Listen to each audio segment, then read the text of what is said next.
Hi dears, welcome to Nishita's cuisine. ഇന്ന് ഉണ്ടാക്കിയിട്ടുള്ളത് കൈപ്പക്ക കൊണ്ടുള്ള ഒരു അടിപൊളി കറിയാണ്. പാവക്ക പുളിക്കുളമ്പ്. ഇതൊരു തമിഴ്നാട് സ്റ്റൈൽ കറിയാണ്. അപ്പൊ എങ്ങനെ ഉണ്ടാക്കുന്ന നോക്കാം. ഞാനിവിടെ ഒരു കൈപ്പക്കേന്റെ പകുതി എടുത്ത് പകുതി വട്ടത്തിൽ മുറിച്ച് നന്നായി കഴുകി എടുത്തിട്ടുണ്ട്. ഇവിടെ അടുപ്പത്ത് ഒരു ചീഞ്ചട്ടി വെച്ച് ചൂടാക്കിയിട്ടുണ്ട്. ഇതിലേക്ക് 1 ടേബിൾ സ്പൂൺ എണ്ണ ഒഴിക്കാം. ഞാനിപ്പോൾ നല്ലെണ്ണ എടുത്തിട്ടുള്ളത്. എണ്ണ ചൂടാവുമ്പം എടുത്തു വെച്ച കൈപ്പക്ക എടുത്ത് എണ്ണയിലേക്കിട്ട് വറുത്തെടുക്കാം.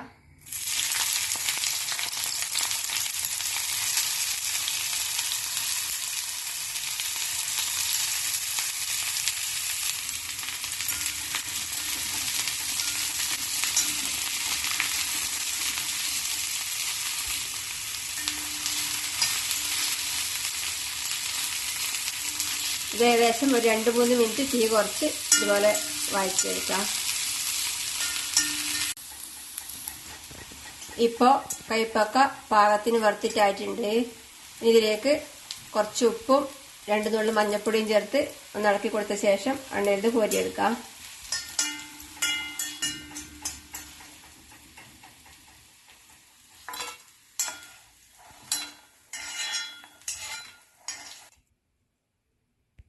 ഇനി വേറൊരു പാൻ അടുപ്പത്ത് വെച്ച് ചൂടാക്കി ഇതിലേക്ക് 1 ടേബിൾ സ്പൂൺ നല്ലെണ്ണ ഒഴിക്കാം.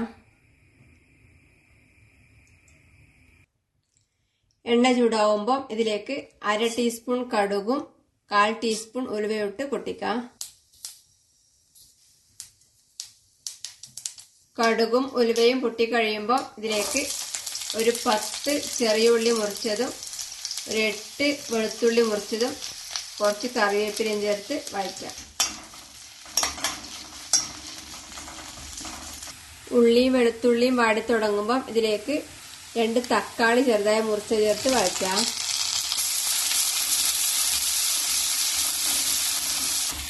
തക്കാളി വെന്ത് കുഴഞ്ഞ ഭാഗത്തിനാവുമ്പം ഇതിലേക്ക് പൊടികൾ ചേർക്കാം. 1/4 ടീസ്പൂൺ മഞ്ഞൾപ്പൊടി ചേർക്കാം.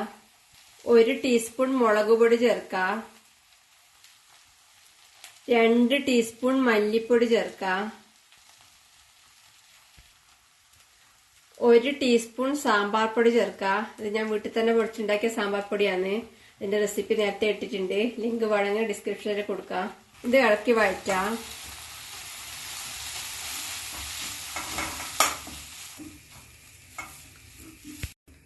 പൊടികളുടെ നല്ല മൂത്ത മണം വരുമ്പം ഇതിലേക്ക് പുളിവെള്ളം ചേർക്കണം. ചെറിയ നെല്ലിക്ക വലിപ്പത്തിനുള്ള ഉരുള പുളിയെടുത്ത് അതിലേക്ക് 1/4 കപ്പ് വെള്ളം ഒഴിച്ച് 10 മിനിറ്റ് കുതിർത്ത് വെച്ചതിന് ശേഷം പിഴിഞ്ഞെടുത്ത വെള്ളമാണ് ഇതിലേക്ക് ഒഴിക്കാം.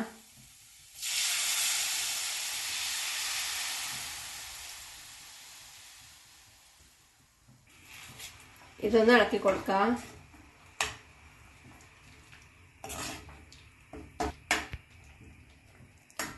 ഇനി ഇതിലേക്ക് ചാറിന് വേണ്ടുന്ന വേറെ കുറച്ച് വെള്ളം കൂടെ ഒഴിക്കാം. നിങ്ങൾക്ക് ചാറ് എത്ര കട്ടി വേണ്ട നോക്കിയിട്ട് ആവശ്യത്തിന് വെള്ളം ചേർക്കാം. ഞാനിപ്പോൾ തിളപ്പിച്ച വെള്ളം ഒഴിക്കുന്നത്. ഒന്ന് ഇളക്കി കൊടുക്കാം.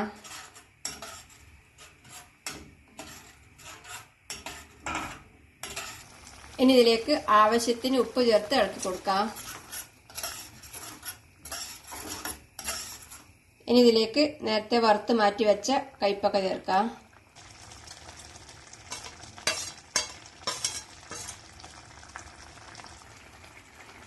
ഇളക്കി കൊടുക്കാം. ഇനി അടച്ച് വെച്ച് തീ മീഡിയം ഫ്ലെയിമിൽ വെച്ച് ഒരു 3 മിനിറ്റ് തിളപ്പിക്കാം. ഇപ്പോൾ അടച്ചു വെച്ചിട്ട് 2-3 മിനിറ്റ് കഴിഞ്ഞു. കൈപ്പക്കക്ക് മസാല നല്ലോണം പിടിച്ചിട്ടുണ്ട്.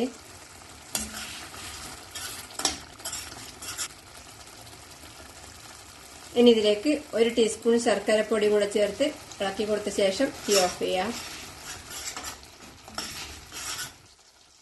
നല്ല കിടിലൻ ടേസ്റ്റിൽ പാവക്ക പുളിക്കുളമ്പ് റെഡിയാണ്.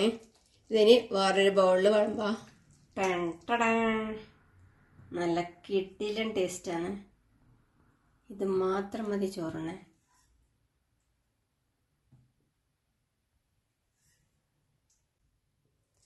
ഉണ്ടാക്കി കഴിക്കുക. അഭിപ്രായങ്ങളും നിർദ്ദേശങ്ങളും അറിയിക്കുക. സബ്സ്ക്രൈബ് ചെയ്യുക, സപ്പോർട്ട് ചെയ്യുക. Thank you.